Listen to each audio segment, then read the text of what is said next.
Mo, the doctor is in. Happy Wellness Wednesday. Happy Hump Day, Ricky. The doctor is indeed in, and it is an amazing, amazing start to the week. Well, middle of the week, I guess, but for some of us who just got back from a vacation, it's the start of the week. And we have an amazing show today because guess what? Happy Pride, everybody. Happy Pride. Happy Pride. Yes. You see my overalls? You see my outfit? I got on my Pride. I love it. I love it. There's something like rainbow around the pockets too, isn't it? Yes. Yeah. It's yeah. So fun. Yeah. But we're celebrating. We're celebrating Pride. We just came back from a weekend of a rainbow celebration, right? We did. And, we attended the. No, I was just going to say, we attended the very first Black Pride in Tulum, Mexico, sponsored by Black in Tulum. And it was incredible. It was good food, good fellowship, good family. We did some meditation. We did some conversations about Black and queer health that is so very important in our community. And this show is an extension of that. And we want to really welcome everybody who's watching to join into this conversation and to share it on your networks, to then take this information and take it back to your families and your friends and your community, because, you know, everybody knows somebody who's in this lifestyle, and that we're not having some conversations that we need to be having about our health, especially about breast health. And so, you know, today is as good a day as any, and the important people are here. I'm fangirling out over the people we have today. So Ricky, you want to do a couple little introductions at all? Yeah, I'm going to let these lovely, wonderful breasties speak their truth and introduce themselves. But I have girl crushes all around here. I think they have amazing stories, and we're hopefully gonna free some people today. That's what we just said, right? Yes. And I learned so much this weekend, and just from talking to them, I think there's so much for all of us to learn and be educated about. So go. Do you go first? I'm so honored. So first, thank you so much, Dr. Mo and Ricky, for the opportunity. I am so super stoked to be here. I am your girl, your breastie D'Manuel Cloud. I am a two-time cancer survivor, 13 years in remission, turned breast cancer coach. And I'm just excited to be here. I'm fangirling. Every time I talk to Dr. Mo, I get all hot. I'm like, oh my God, I don't want to look crazy, but here we are. Love it. I love it. Trip. I am here. Thank you so very much again. Likewise, what Dee said, thank you all for the opportunity just to be here and to be on this panel and for us to be able to speak our truths. I'm Nikki Triplet, the Cancerpreneur on IG. And I'm just, just like Dee said, I'm stoked. It's ecstatic to be here. I'm ready to open up this conversation and talk about things that most of us don't get the opportunity to share because we have to hold them inside and people don't believe it happened.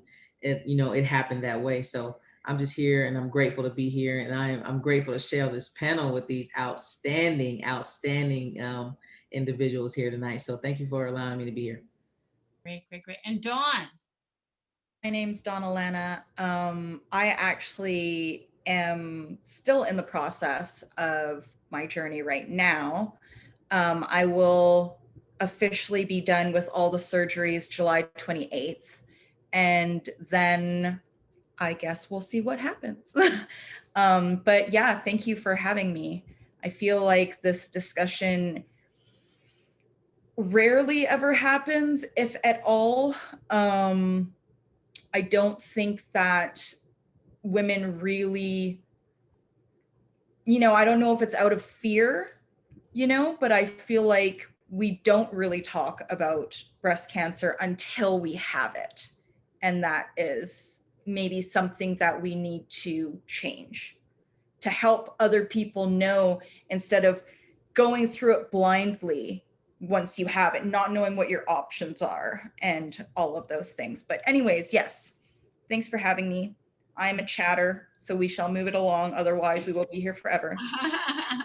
No, We good. love it. We love it. Bring on the chatter. You know, when you talk about what we don't talk about and what we don't know, my we represents a lot of different intersections.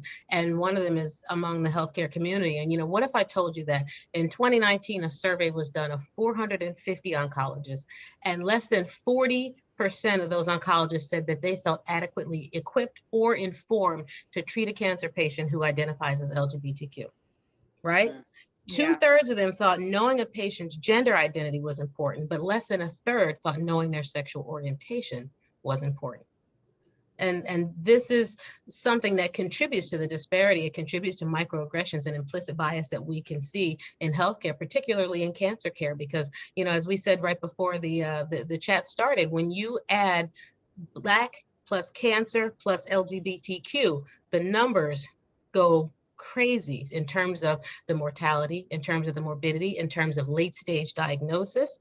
And you put those three things together, because we already know as a Black woman, you know, you're more likely to be diagnosed as late stage, right? And as a Black queer woman, you are more likely, or I would say less likely, to have access to preventive care or to utilize that care. You're less likely to feel comfortable in your doctor's office. You are less likely to get diagnosed early and less likely to get referred things like plastic surgery, neoadjuvant chemotherapy, you know, and so we end up with more aggressive surgeries, worse disease, worse mortality, and that goes across the spectrum for every single cancer that affects disproportionately the Black community. When you add those initials LGBTQ in front of it, the numbers just plummet. So, you know, we definitely have our work cut out for us in terms of educating our community, but educating our physicians as well.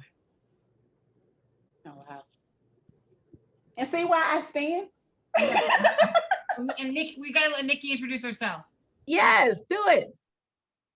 Hi, I'm Nikki. I recently just finished my third battle with cancer about a month ago, which is crazy. And I'm so excited to be here with you guys. This is crazy, ridiculously awesome for me. And I'm ready to make some changes and help other people have an easier journey than we did. So, hi.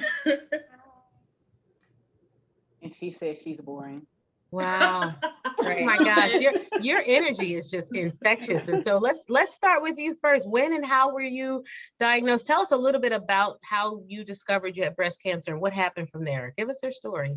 I actually went to my OBGYN just for a wellness check, and I'd had like a weird pain in my nipple for like a week that I randomly mentioned, and he decided to gene screen me for Lynch syndrome. It came back that I was BRCA2 positive, and he suggested I have a mammogram just to kind of start the process. I was 37. So he was like, you know, let's just start now, start them early. I went to have the mammogram. They found a lump the day after I came back from Mexico. I went back in to have it biopsied, and they were like, okay, so it's breast cancer, but we're going to get through it. So everything happened really fast. And the irony is that I was diagnosed with breast cancer on the 6-year anniversary of having uterine cancer. So it was like everything just kind of happened really fast. And I ended up having a mastectomy a month later. And just going through my regular checkups, I found out that I had ovarian cancer 3 months ago. So yeah, it's been kind of a, I'm basically shoulders and hair now, but I feel great. So it's definitely been a learning experience. There's not really a roadmap for it. So amazing. Yeah. What did you know? Did you know anything about Lynch syndrome or about BRCA mutations? Do you have a healthcare background? I don't have a healthcare background. I work in insurance for like property claims. So I had no idea what Lynch syndrome was or anything. And the only thing I knew about BRCA was Angelina Jolie had the test. And that was kind of like how they led with it. They're like, well, you have something in common with her now. And I was like, oh, because we're both hot ladies? Duh. Of course. But that was kind of my introduction to it. And you know, you talk about family history, and we never really sat down and had a talk about family history. I'm super close to my family, but our cancer history is me. So it's like 3 times, and that's, you know, I'm kind of the only one in our family, but it was definitely a crash course for me to learn a whole lot. The internet was my best friend and my worst enemy then, because you don't really know where to go or what to do. So it was kind of just like I learned as I went along, and now I know so much more. And it's like, I try to share that with other people who are, you know, starting out, because there's not really like, hey, you have cancer, here's exactly what you do, because everybody's journey is different. Yeah, there is no roadmap, you know, we're all different, but I mean, and there could be though, there could be, and you know, I think when we find, yeah, there should be, but I think we find our best information is other breasties who've been through what we went through. Absolutely. In the world, so that's why we do this. That's why we do this. That's why we have this conversation. So great, Dawn. How about you? You're in the thick of it, girl. You are a warrior as we speak, fighting like a girl. Yeah. I actually have been told my whole life that there is a possibility that you may get breast cancer because my paternal grandfather had breast cancer. And so I felt a lump. I'm not gonna lie, I am I am not the most, I don't see the urgency in a lot of things. So I felt a lump and I was like, oh, hi, friend. I don't know where you came from, but whatever. And then it wasn't until my partner found it and she was like, what is this? And I'm like, oh yeah, that's my little friend I found last week. It's fine. And she's like, wait, how long have you had it? And I'm like, at least a week, something like that. But I also have very like fibrous breasts. So it's super normal for me to feel lumps. I've felt them my whole life and they just kind of come and go. But this one really stuck out to her. And so she was the one that was like, no, we're not going to sit on this. Go get it tested. And, you know, the whole time I was like, oh, poo poo. You know what I mean? Like, it's not a big deal. It's fine. Then I went in for a sonogram and it was inconclusive. So I went in for a mammogram on the same day and that was also inconclusive. So then they said, how do you feel about coming back for a biopsy? And I was like, sure, I'm fine with it. I mean, whatever. So one week later is when I went in for my biopsy. I was really interested in the medical side of everything. And I'm actually not originally. I grew up in Southeast Asia. I was born in Canada. And actually, most of my family, or the family that I'm in touch with, are in Vancouver, BC. So other than my partner, who I met here, I don't really have any family close by at all. And so I guess the way to stay in touch with it was to show my sister all these super terrifying procedures that I had to go to. And she was super supportive. She was great. But I'm like, oh, look, they're cutting me today. Oh, look, I'm like taking pictures. She's like, oh my God. And I think I found out maybe 3 days later, my OB called me and said, you know, I'm really sorry. It came back positive. It's carcinogenous. And I said, I'm sorry. I'm like, so it's positive, it's cancer? And she goes, yes. And I go, oh, okay. And she kept, I think she thought I was in shock, but I was kind of like, I don't have the time to explain to you that I've been waiting for this moment. So don't worry about it. It's fine. I got it. It's good. I'm gonna be late for work, so I have to go, but thank you so much for calling me. And she kept saying sorry over and over again. And I kept saying, it's okay. Don't worry. I wanted to hold her hand and be like, we're gonna be fine. It's good. And then I went to work and I told my girlfriend. She met me up in the parking lot and she had a nervous breakdown. And then that's when I was like, oh, okay. I guess I don't know how to deal with this because I don't know how to help you through this, but also I don't know what to say, right? Like, we'll go through this together, it'll be fine. And I think that I was so nonchalant about the whole process because I'm very pragmatic and I'm very efficient in my mind. So really for me, I almost have no emotional attachment to having cancer, which is, I know, not how a lot of people feel about it. But to me, it's almost like tasks. Give me a task, tell me what I'm supposed to do, I'll do it. Let's go on to the next one. Let's go on to the next one. And I realized that for the people around me, it wasn't like that. So I think probably one of the things that I regretted doing in the beginning was asking my girlfriend to shave my head, because I had very long hair. I've always had long hair. I've never had short hair before. And I feel like she shaved my head, saw me bald, and like didn't speak for the next 3 days, because I think that made it real, if that makes sense. And I did try and Google, like, how do you say, what do you do for your partner? All of these things, nothing exists.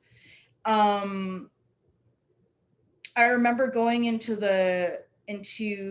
speak with the doctor, and I asked about, she's probably going to be my caregiver. Like, do you have where should she go? And there wasn't really any input on that. And so it's funny because Ricky was saying, we're told how we're supposed to talk to our children about it, how we're supposed to talk to our husbands about it. And I was like, hey, now, no one ever taught me how to speak to my partner about it. No one said, who's this woman that's with you? Oh, she's your partner. Oh, that's fantastic. Listen, this is how this is going to go. No one said that. They would just be like, who's this woman? They almost looked like they wanted to kick her out a lot of the time. And I'm like, that's my partner. And it's weird because I'm so pragmatic. I was like, all right, let's make a living will, power of attorney, all this stuff. If I die, you're going to have to take care of my body and make sure it's shipped back to my sister, because I don't want to be stuck here, but also I don't want you to be stuck with the responsibility of figuring all that out after by yourself. So let's figure it out together, and then you'll just know the steps of what to do, right? So in that process, when I gave her power of attorney, it turns out I do very poorly with chemo. I mean, I know that sounds like, I've met women that are like, I don't feel anything, right? But I was given 4 dense doses of AC, which is AKA adriamycin, AKA the red devil. And, I remember the first nurse that told me that, I was like, don't tell me that shit. I don't want to know that it's called the red devil, right? Exactly. Oh, I heard that.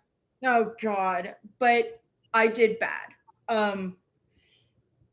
Again, pragmatic. So I'm really good at researching things.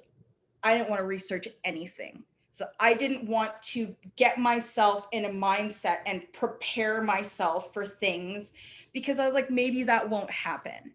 So let's not put these negative thoughts in your head. Let's just go in with an open mind. We'll see, right? Never been sick before in my life, never had surgery, never broke anything, right? I don't know what it feels like. I have no idea. I got a port put in, which was my first big surgery. And I was like, okay, well, that was not bad. I blinked my eyes. I was saying something. I closed my eyes. I opened my eyes, and I was out of surgery. Well, what the hell? I can do this. If that's as bad as it gets, I can do this. But it turned out I was really, the AC was really bad, and I had light sensitivity, sound sensitivity. Nobody could touch my skin. I was nauseated. My whole body was inflamed, so you couldn't touch me.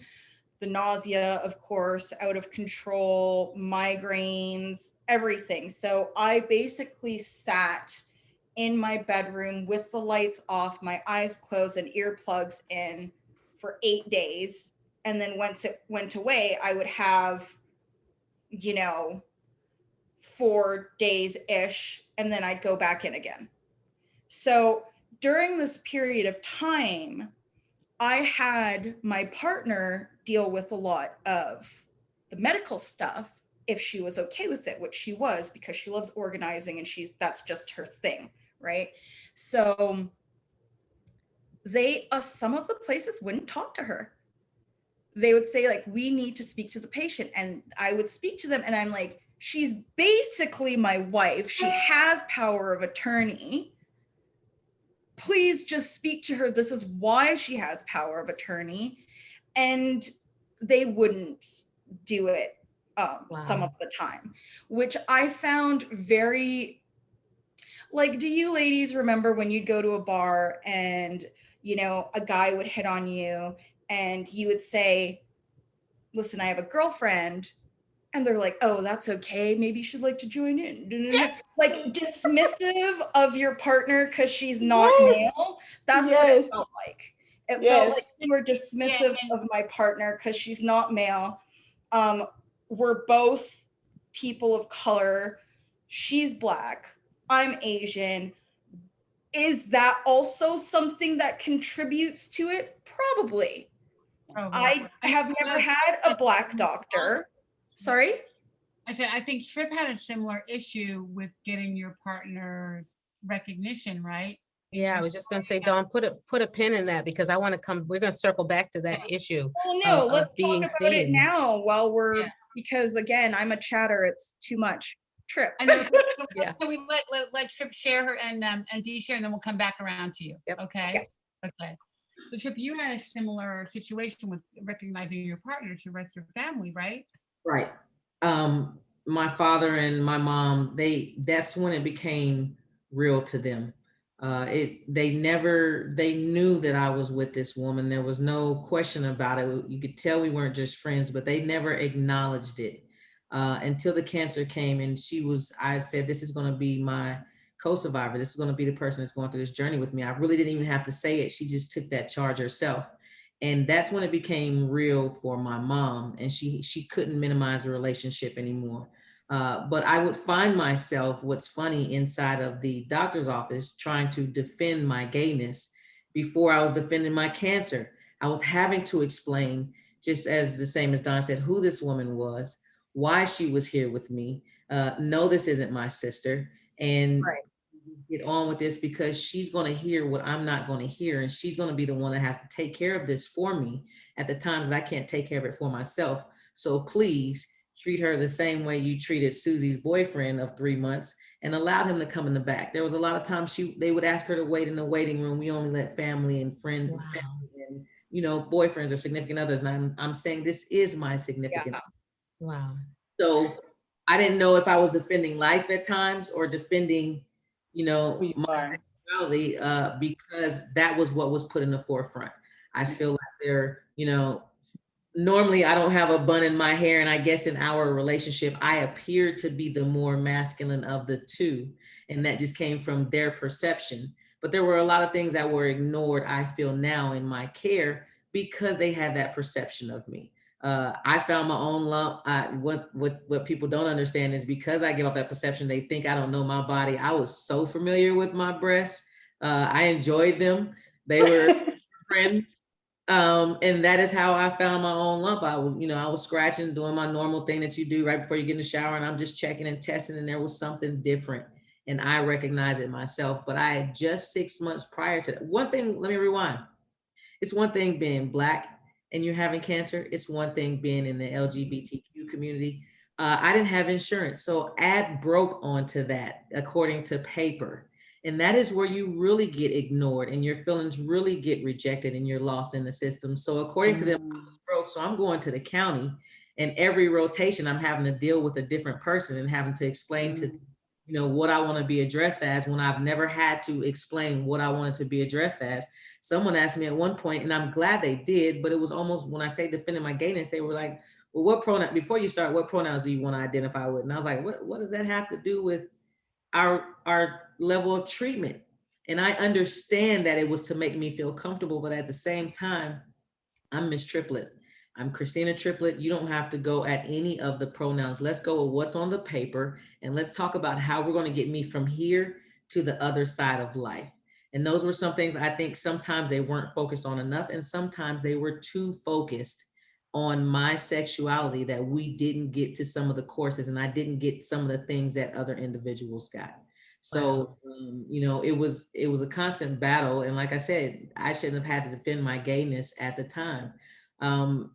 I've had to deal with this in my family my whole time. My grandmother was diagnosed in 1997. So I've always had to fight for checkups. And my oldest aunt was diagnosed at the same age, 36 that I was. She was dead 45 days later. So cancer had my family. So I was never scared. But I was never, when I got into the doctor's office, it got so minimalizing of what I was going through. I started to minimalize the relationship with me and my partner. I started to make it just a small thing and address her as, well, this is just my partner. And I started to feel like, well, she's obligated to be there. This is just the person that's going to take care of me. And it put a bridge in our relationship during that time, because I started to treat her the way that they were treating me. It was a crazy situation. It just was something that I had to work out of. Like I said, I told Ricky, this was a therapy moment. After all this, I never thought that Black people went to therapy. Oh, but we do. Because It burns my biscuits, though, that they gave you any grief about anybody you bring into that room. Now, I will always clarify with a patient so that I know how to talk about certain things. If we're talking about intimacy issues, for example, you're not going to do that with your sister there necessarily. So if this is your partner, I'd like to know. But that, you know, it's just so important to have an advocate with you. And I tell every single patient with a new diagnosis, you bring somebody in that room with you, even if you got to bring them by Zoom, even if you have to put them on FaceTime, whatever it is. And nobody should say anything about who's in that room with you, as long as there's someone that you trust, you know, and that has to change. And I hope that COVID has somehow made bringing someone into the room, even virtually, more acceptable, because we have seen patients be really isolated throughout their cancer journeys, and they can't connect as much as they would like to, and can't have their family members there where they're going through things like surgery, you know, and it's been really really a trying time for patients, you know. But that's just, that I find unacceptable, you know, whether you have insurance or no insurance at all, you know, where you offer genetic testing, where you offer plastic surgery consult, where you offer all the things that we offer every other patient. And you know, and if not, this is a key example of the disparity, you know, whether it's race, whether it's gender, sexual orientation, all the above. Right. Those are the things that I feel like, because I was perceived as the more aggressive of our relationship, or the more masculine of our relationship, which, if you get to know our relationship, it's the complete opposite. I got me a house husband that takes care of everything for me. Like, you know, she makes more of the decisions than I do. If they would have gotten to know that, if they would have established a relationship with me, they would see how I wanted to be handled and she wanted to be handled. But those things were left out for me. Fertility was not discussed at all with me. I actually even had a doctor, I told Ricky, I had one of those rotating doctors that came and said, well, you know, we might as well go ahead and just perform a simple mastectomy, because, I mean, look, you're 36 and it's not like you're going to be milking any babies with those things. That is actually what was said to me. But this was what I'm dealing with a resident, because I'm in the county. So it was one of those disparities too. And he had me thinking, well, you know what? I guess I'm not. But even if I'm not, I would like to know my options. And those things were overlooked for me. They weren't given. They thought that they weren't necessary. You could have helped me form a better and you know, educated decision. Or I might have said, listen, let's do the fertility thing. Or since I know I have that option and I can come back to it, let's start there and have a time for me and my family to process this. And you know, we might want a family. Let's save the ovaries. Let's save the eggs. Give me some type of options, but none of them were presented, because I came across with the jeans, the t-shirts, the sweats, and the shorts. Yeah. Oh, wow. Oh, wow. That's so crazy, because I definitely I've, even as somebody that's in the community, I actually never thought about that. Like, what if you did come in as the more masculine partner? How would you be treated? And I know that truthfully, femmes, I mean, it's like we pass, right? We're passable. We can hide it. Nobody knows we're gay until we tell them we're gay. But for the more masculine side, I definitely can see that you would be mistreated, because even outside, just on a daily basis, people treat women that are more masculine looking like garbage. Because like, you, on one hand, it's like, you're like me, I'm a man, you're a man, but then you're less of a man because you're actually a woman. You know what I'm talking about. That weird thing that straight guys do, like cisgenders guy do. And it's just like, what is this? Like, why aren't you treating her like a lady just because she is dressed wearing a suit or whatever? I mean, but that's one of the reasons I shy away, maybe that's not the right term, but I stay away from, like I heard Trip say, like, I'm perceived as the more masculine one. And so instead I like less feminine, because I'm not trying to be a man. I don't want those problems. You know, so I try to stay away from the whole more masculine. My wife is just less feminine than I. Exactly. And like Trip, they assume that she's the more dominant one in the relationship, but my personality is extremely strong. People think I'm really, really nice, and I am, but crazy, it's just always one step away. One step away. And especially when you mess with the people that I love. So yeah. I'm taking it away. So I am the Manuel Cloud, your bestie, and I am a 2-time cancer survivor. Like I said, my experience is a little bit different than Dawn's and Trip's. Dawn, you have family here now. Texas is representing everybody, just so we know that most of the ladies here are from Texas. So you now have family. But my experience was different. I was diagnosed at 35. I was married to my former husband at the time. Great man. I continue to say, cannot take anything away from him. But at the time, I was in love with a woman. And so for me, it was just the stress of not being able to live my truth that I believe. And I tell people to this day, I know I stressed myself sick. And like, studies indicate that breast cancer found in the left breast is attributed to female energy. Cancer found in the right breast is supposedly attributed to male energy. So be it father, son, husband, sister, wife, mother, whatever, those are your energies. My cancer was found in my left breast. And I was in love with a woman and scared to death to tell my mama. Because my mama, bless her heart, may she rest in peace, she passed away in 2019. I just remember thinking, oh, Lord, I can't tell anybody, I can't do this. Like, I'm going to have to stay here and suppress it and live for everybody else. Basically, I was living for everybody else because I didn't want to break his heart. I didn't want my children to be ridiculed. I didn't want to blow up their lives. I didn't want to rock the boat, so to speak, and it was just, and I always tell people that one day I remember coming home from work and I was listening to the radio and Alicia Keys has this song, and the quote, I'm gonna mess it up, I know I am, but the quote goes something like, one day the pain to stay closed in the bud became more painful than the risk it took to fly. And I was like, you know what, I'm flying. And so I remember going home and telling my former husband that I couldn't do it anymore. And y'all, it took me a long time to forgive myself. And so like, I try to get ladies to understand, like, emotional trauma is real, especially when it comes to breast cancer.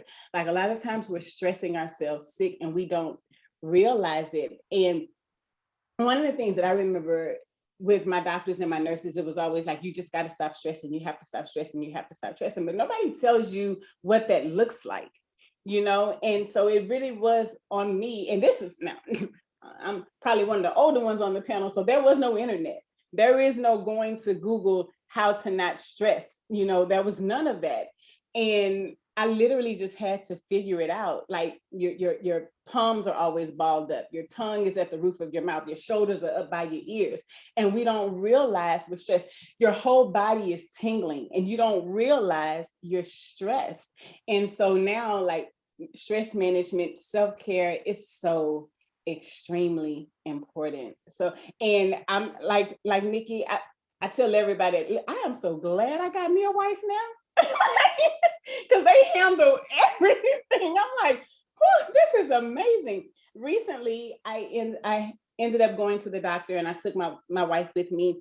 And to Tripp's point, like literally, y'all, everything they asked me, I just kind of looked at her. Like, she knows, because people always say, I get this question all the time. So what kind of cancer did you have? And I'm like, I literally have to go back and look that stuff up, because when you get that diagnosis, you glaze over. You don't hear anything, you're not listening to anything.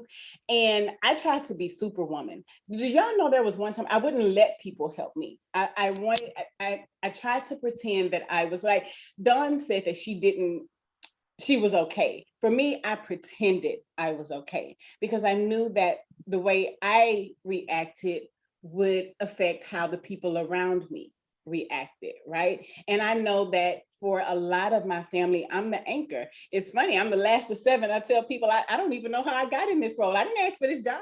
Like, I'm the last of 7. This is somebody else's job. I'm supposed to be chillaxing. But for me, I knew that I knew people were watching. But I encourage ladies to not do that.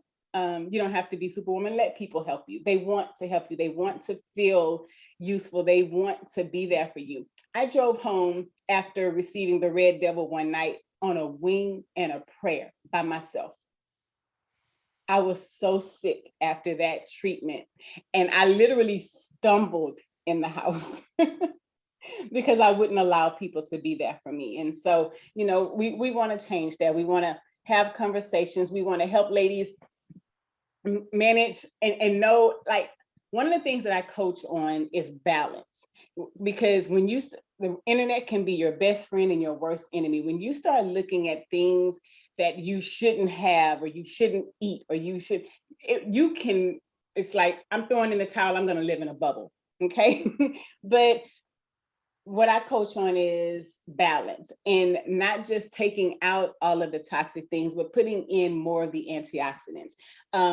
We have our non-negotiables. Ladies, we have to start moving. You have to move. You have to exercise. You have to sweat.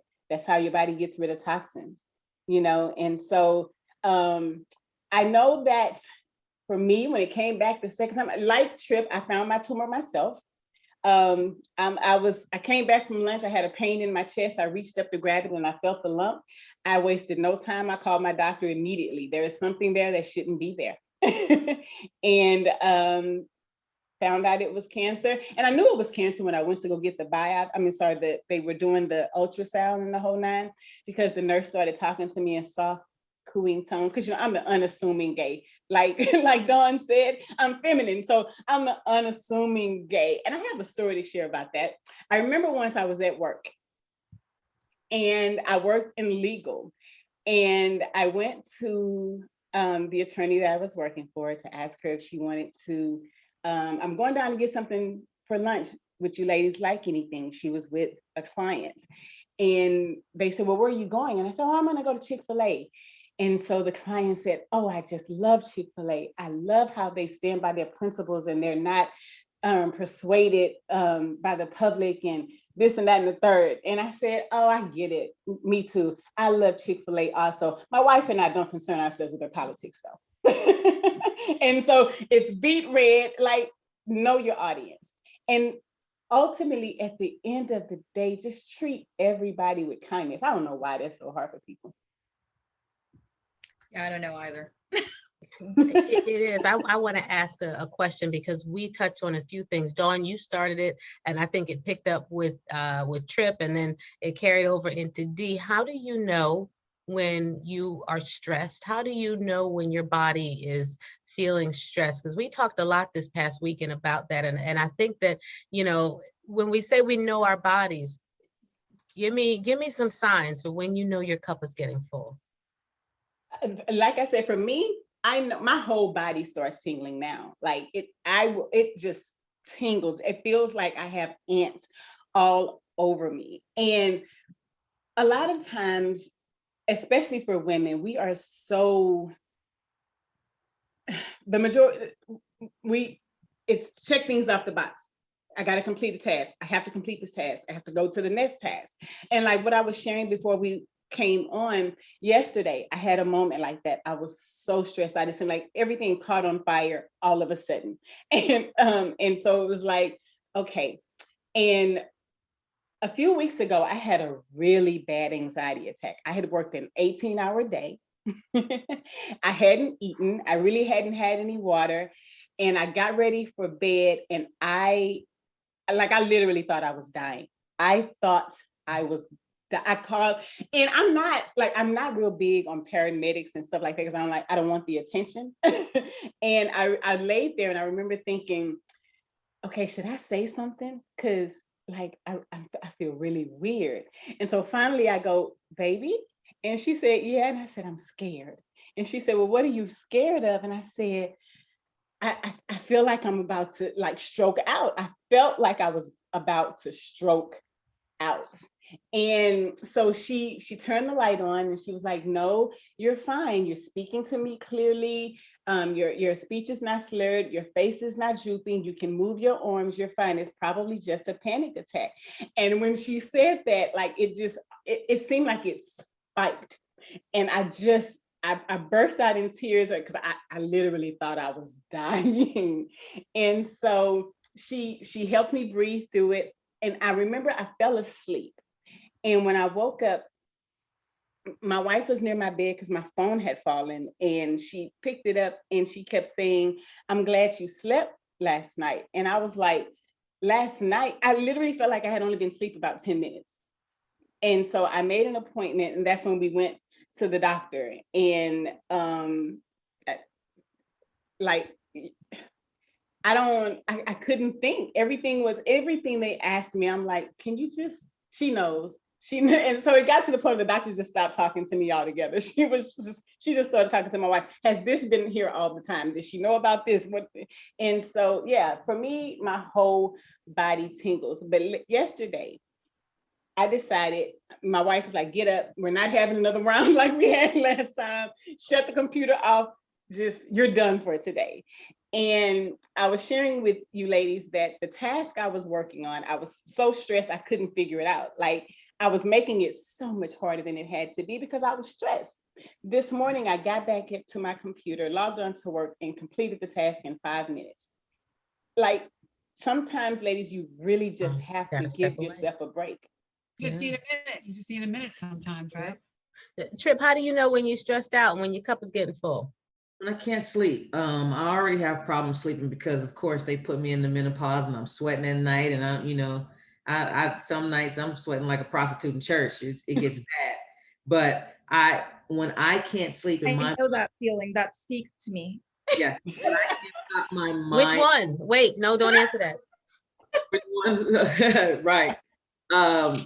My lack of sleep is when I know that I'm stressed. My partner put up a post the other day and said people that have a problem going to sleep is because they don't have peace. And when I am stressed, I have peace, and I can't just release it. My insides get heavy, my chest gets heavy, and I walk around with the weight of the world on my shoulders, and I tend to huff, and I didn't know that I did. And my partner's like, "What's wrong, baby?" I let these outwinds out, and when I'm doing that too much, and when I'm not sleeping at night, I know my cup is full, and I need to do something for me to get that out, or for someone else. I de-stress by doing stuff for someone else. I do a lot for my partner. We do a lot together, and it's just something that I understand what Dee said. I think I was going through a time in life that I was trying to shake friends. I was trying to shake a lifestyle. I was trying to shake a lot of things, and I said, Lord, please help me get out of this situation. And then I was blessed with cancer. So I feel like what Dee said, I had stressed myself into that situation or sped it up a little bit. And so now with the therapy that I'm in, I'm learning to let things go. But that's how I know when I can't sleep and when I can't just enjoy the little things, I know that that cup is running over, and it's running over in a bad way. Wow. Did anybody else just hear her say I was blessed with cancer? Yep. No, I Y'all all caught it. It wasn't just me, right? No. Yeah, it was just me. I've said that too. Nikki A, how do you know when your cup is full? Ooh, I don't cry ever. I will push things down like the trash before I want to take it out. And when I'm crying all the time, that's when I know. Also, I'm not a good sleeper. I think people who just roll over and say I'm going to sleep and fall asleep have some kind of witchcraft. I don't understand. I'm jealous. My wife is like that. She just rolls over and goes to sleep. But yeah, when I am stressed, I will cry. And I don't like to cry in front of other people. So I'll go to my car and drive around and cry. And that's kind of like when I'm like, okay, you got to deal with this and you got to like face things and, you know, like, and I try to say, oh, it's not that bad, but it just keeps building and it's literally like trash that's overflowing. And I'm like, just push it down. You can still put more stuff in there. And it's like, eventually all the trash comes spewing out and I'm bawling. So yeah, that's something that I need to work on. And that sleeping thing, whoever knows the secret, tell me, because I'm also hot flashing. I'm not. We can chat offline about some sleep tips for sure. Dawn, sounds like the same thing for you, because you sound like you don't really express your stress, you know, outwardly either, maybe. I don't know. Well, wait, hold on. Trip, what did you want to share before I start? Very considerate of you, I have to say, very considerate. That is outstanding. I appreciate you, Don. What I was about to say is Nikki touched on a great point. When she's stressed, she cries. During treatment, I felt like I wasn't allowed to cry because people would be like, oh, come on now, you're tougher than that. And at the time, no, I'm not. I want to be tough, right? I want to be. I wasn't allowed, because of my outwardly appearance, to just break down some of the time. And it affects everybody else. And I don't feel like maybe that was, I don't know if that was a discriminatory thing or if it's just, it wasn't expected of me, but I was supposed to have it together the entire time. And I didn't. I don't think I was allowed to grieve the decisions that were given to me. I don't think I was allowed to grieve the whole announcement that, yes, you have cancer and this is what we have to do. I don't think I was given that time that other people were given because I'm supposed to be so much stronger. And that was one of those things that was a little bit hard during treatment. There were times that I just wanted to cry, but it wasn't expected of me or it wasn't supposed to be accepted of me. So I held it together. I think it's a double whammy. My partner was allowed to cry plenty of times, or sometimes they almost wanted to force it on her for her to cry.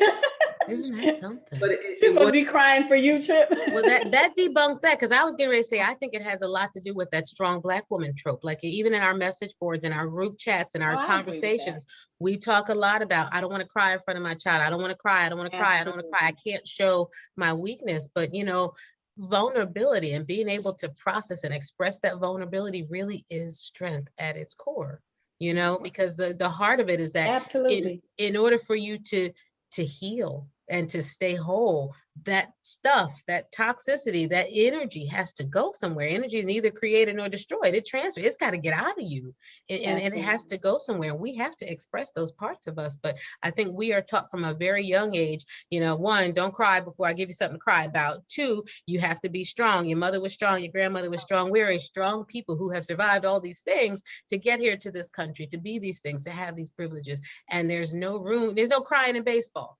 You know what? But there's crying in breast cancer. There should be. And I tell my patients all the time, if you haven't cried once about this, if you haven't sat down and just had a really shitty day and said, you know what, if you're not processing it, you're going to end up paying for it on the back end. When it's all over. You gotta get it out. I paid for it on the back end. When I became what people consider better or well, I was still a ticking time bomb, but it was because of all those emotions that I felt like I was forced to hold in during the treatment. You know, a lot of the times that I just wanted to be held, I had to hold myself in private because I didn't want anybody to know. I just wanted to be held. I'm supposed to be strong. But at the end of it, when the journey supposedly is over and you're supposed to get back to normal life. I didn't know how, because I had all of these emotions, and I'm dealing with hormones that I'm not supposed to have, and I'm hot, and I've had my body cut on, and I look different. I have flat breasts now. I don't want to be called sir. I've never been want to be called sir. Now I have those confusions. All those things were going on. That's how I ended up, being again blessed with a therapy situation, because I didn't know how to process all of these emotions and these feelings by myself. No one said it is okay for you to break down right now in the middle of this doctor's office. I'll give you a second, I'll come back. Right. Every situation, I was supposed to take that pill and that blow that they gave me and swallow it and be strong and be, just okay with it. And there were a lot of times that I wasn't, and I didn't know who I could say that to. The oncologist just expected that strength from me, and I didn't want to disappoint her. At times we feel like we can't disappoint other individuals, and we're disappointing ourselves. Mm-hmm. Absolutely. Yeah, I mean, I definitely feel like that is a double whammy as far as most definitely discriminatory. I definitely think that because you presented, as Dee says, less feminine, they definitely just assumed that you didn't need that space. And I also do think it's a cultural thing with the Black community, because I see that with my own partner, that it's not acceptable to cry. Mm-hmm. I never knew that really, but then getting to know the family and everything, it's like, oh, it really is not acceptable to cry in this family. Mm-hmm. I see. I am actually I'm working now to change that narrative with my daughter. Like the other night she called me in the morning and said to me, I didn't want to call you guys last night because I didn't want to upset you, but on my way home last night, it was raining really badly. And I hit a water pocket and the car spun around on the freeway. And I was so scared, and I didn't want to call y'all because I didn't want to make you upset. And I'm like, who told you we were going to be upset? But then I was having a conversation with my great friend, Sean Brown, and she said, has she ever seen you rely on anybody? And she hasn't. Like she hasn't seen that. And so she's looking at me thinking, okay, I got to be strong like mommy, because she doesn't see me cry. She doesn't see me lean on anybody. Is always, I got it. Unless it's laundry. My wife got it.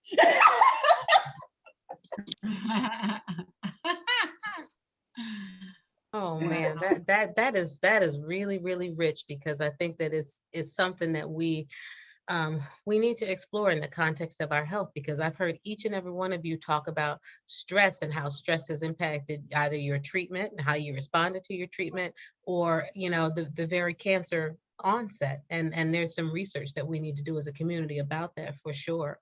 I guess, and we're probably going to wrap up pretty soon, but I hope that we'll do a part 2 of this. But, for people who might be watching, I think, Trip, you covered some of the blessing, and I want to hear from others, some of the lessons and the blessings and the takeaways, from your story and from your journey, because the one thing I think we see most often is people don't think their stories and their narrative has power. And each and every one of your stories are so very powerful and so different, but so identifiable, in so many ways. Like people see and they relate to it. And so I guess, for people who might be watching, who haven't come out or have a breast lump, or, they're going through their own cancer battles, give them some pearls. Oh, this is my favorite part. This is my favorite part. Like, I fell in love with my cancer. Like, I learned, so I tell people all the time, did I like cancer? Absolutely not. But all the things that it left me with, like after cancer, everything else is small. And that's now that's my unit of measure. Is this worth dying for? Right there with you, girlfriend. Right there with you. I love this gratitude focus, though, because gratitude is the currency of the universe. You know what I mean? And that you're able to translate that into gratitude is that's a powerful thing. Everybody not there, though, but that's beautiful. It's after cancer, ladies, everybody watching, after cancer, everything else is small. That's my unit of measure. So when something is upsetting me, stressing me out, I ask myself, is this worth my life? Yeah. That's my unit of measure. Well, and that's the thing with me is I feel I don't suffer from anxiety or any of these things. Depression, sure. I don't sleep ever, so I'm part of your club, like the non-sleepers right here. But I don't feel as though I'm stressed. The what I felt before cancer though was almost as if I was trying to make a deadline. So I always felt like a certain level of pressure. And I remember I had a client one time and I said to her, she was standing up and I said to her, hold on, sit down, we're not done yet. And she sat down and she said, you're so focused when you work. And I said, well, like I'm impatient, like I want to get it done. So I want to focus on the things that we need to do. And she goes, yeah, but you need to learn how to slow down and smell the flowers. And I was like, yeah, okay. I didn't really think about it. And it must be now 14 years later, right, when I get cancer. And cancer is the first thing in my life that has allowed me to slow down and allowed me to relax. I don't have, I've never been in a position where I didn't have financial fears or something like that, right? So you always have this pressure on you where you have to do something, you have to work, you have to get a second job, you have to, and then all of a sudden you're sick and, well, let's take care of you. It's all about self-help now. And I'm like, well, what the shit is self-help? Like, where has this been? And then all of a sudden it's like, oh, I get to calm down. I get to not have to do this, not have to do that, and just take a breather. Cool. So, I said to my sister, I'm really enjoying my cancer staycation. I don't know what you're doing, but, they're like, I said, the pandemic and cancer, bring it on. I get to stay home, not have to talk to people. I love it, and my sister's like, you're crazy, but I like that that's where your spirit's at. And I said to her, you don't understand how I have never felt so relieved and so relaxed in my life. So that's what awesome. Cancer's done for me. Wow, that's incredible. Awesome. I learned to be able to let things go. I wasn't a let goer. I would hold on to things. I was holding on to a life that I wasn't happy in, but I didn't know how to let it go. I was holding on to a persona that I was holding on to a hairstyle that I had worn for 12 years because I thought it defined me and I did not know how to let it go. And then, like I said, I was blessed with this thing called cancer and I learned to let everything go. There were things that I had no control of. So the best thing about it is you learn to let go. But at the same time, too, you learn to grab on to the things that are important and work towards those things. Absolutely. Towards everything else besides the things that were important to me. So now I've learned to work towards the things that are important to me. Do I take time off now when I shouldn't? I sure do, because I never did it before. So I'm learning to enjoy what's important. I'm learning to let go of what's not. And I'm learning to not be attached to things because they can be taken in an instance. My breasts were taken. My whole way of life was taken. Everything was gone. But what was blessed was I built a better relationship with my mom that never would have happened had I not had cancer. My dad acknowledged some things in our life that never would have happened had I not had cancer. So you have to see some of the good things that are happening. I've touched lives and met people that I would never have time for before. Because I was blessed with this disease and I have the opportunity to just share how it affected me. And so those are one of the things that I take in and I say it's a blessing because I mean, I would have never been on Glamour magazine, Forbes magazine. I would have never had the opportunity, no matter how hard I worked, unless I beat out someone doing, billions of dollars worth of sales. I've had the opportunity to share my story in those magazines, all because I saw the blessing in the ugliness. So gratitude is one of my number one things. Enjoying life right now is one of the number one things, because I don't know if I'll be here. You never know. You could be taken out in a car wreck, but Absolutely. that in perspective for you. So you learn to enjoy things, and I'm just learning to let things go. I used to be a semi-paper hoarder. I'm telling my partner now, man, I just want to throw stuff away and live light, pack light, not be the bag lady, and start seeing things that I took for granted before. Beautiful. So, Nikki A. That's take us home. Wow, that's a lot of pressure. Thank you, Trip. If you don't get the blessing, you're gonna keep getting the message of the disaster. Oh, either learn me or I'm a lesson. Yep. You keep getting that lesson until you master it, till you find the blessing. That's right. Nikki A, tell us. I think the biggest thing for me was not to be scared. Since I had cancer the first time at 30, I've been in this perpetual waiting room, just waiting for it to happen again. And it did. And I've spent all this time worrying, I shouldn't do this. I shouldn't do this. The biggest takeaway is I only have this one life, and I don't need to be afraid. And I come back to that because when you hear those words, it's the scariest thing in the world. And one of my friends was saying the other day, I was like, oh yeah, I had cancer, and I went on to something else. And she was like, you talk about it like you had a cold. And I was like, well, kind of, it's a moment that's life-changing. It's a huge moment, but it's just a chapter in the book that is my life. And I have to keep going. I can't stay on that chapter. When you read a book, you don't stay in one chapter, you keep going because the book gets better as you go. Wow. And my life is that book. And, I couldn't have done this without my wife holding my hand through the whole thing and my family. But at the same time, I had to dig deep to not be afraid and be like, okay, this is happening. Yeah, I'm not going to have boobs anymore. Still pretty awesome, even with these fake ones. Absolutely. The real ones tried to kill you. It's okay. Exactly. None of the things that you think when you hear it, I'm never going to get through this. But then it's like a day turns into a month, and then a month turns into a year, and you just keep going. And it's like, that's one small chapter in what I hope is going to be an awesome book that everybody wants to read about me. And the cover is going to be adorable. But we can't wait. We can't wait to read it. Just keep going. Don't it's scary, but embrace the fear and, just hope for the best. And that's it.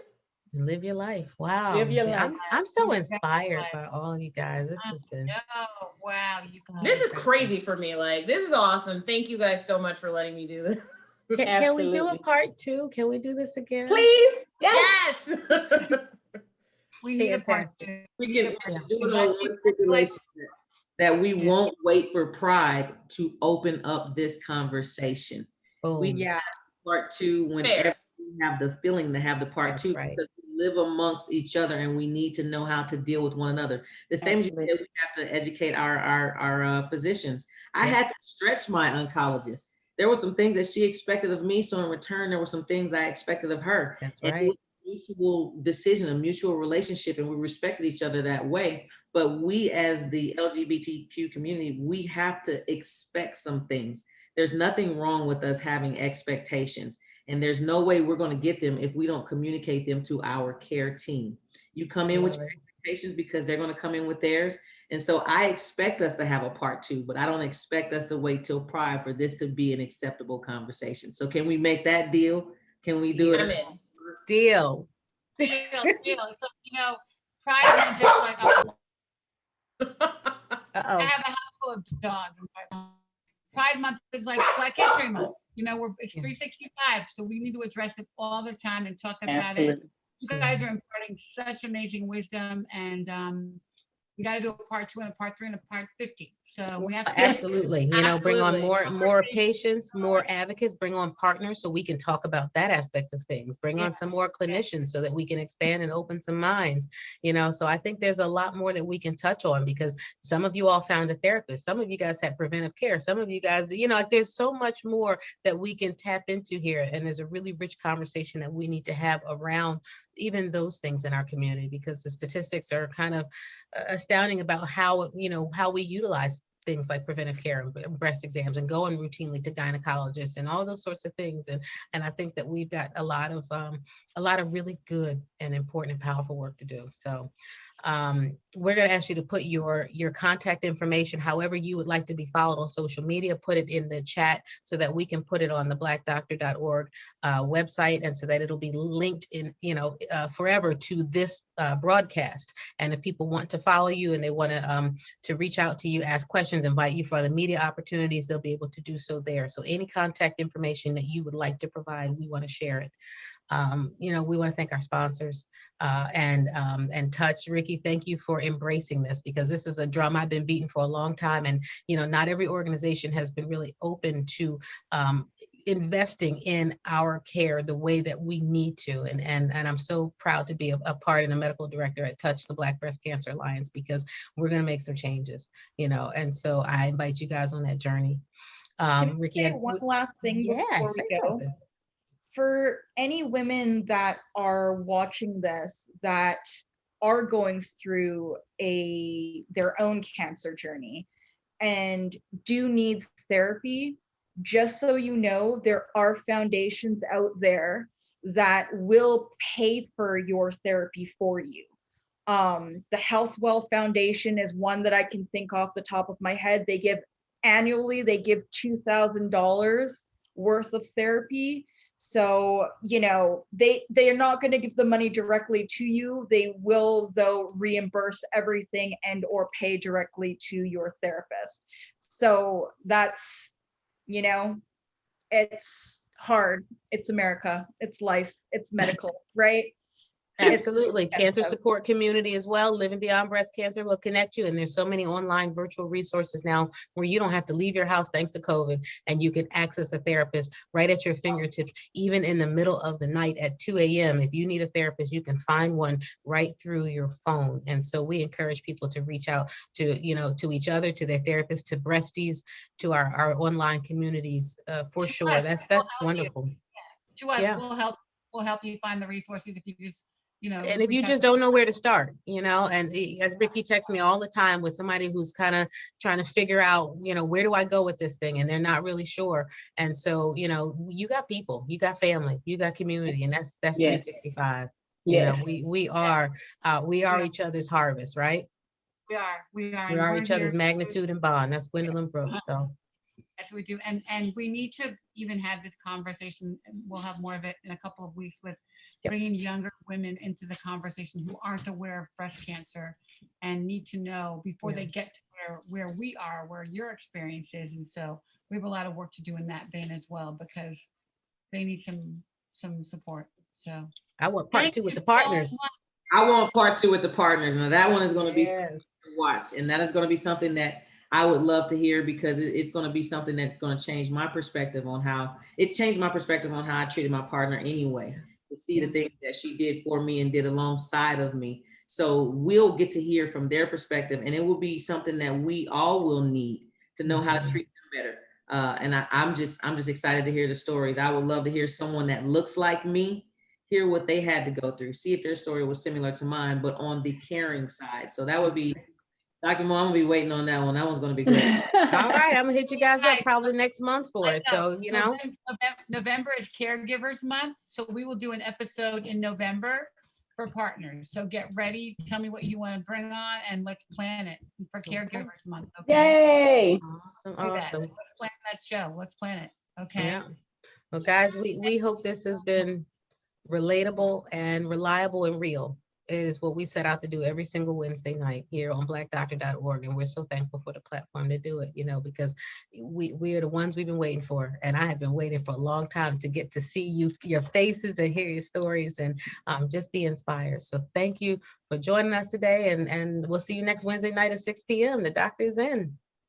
Thank you so much for the opportunity. Yeah, thank you, Gilead. You got to do it. Our breasty love. That's it. I don't even know how to do that, guys. You did it. It's perfect. Proud of you. Take care now. Thank you so much. Thanks, guys. Have a good night. Bye. Bye.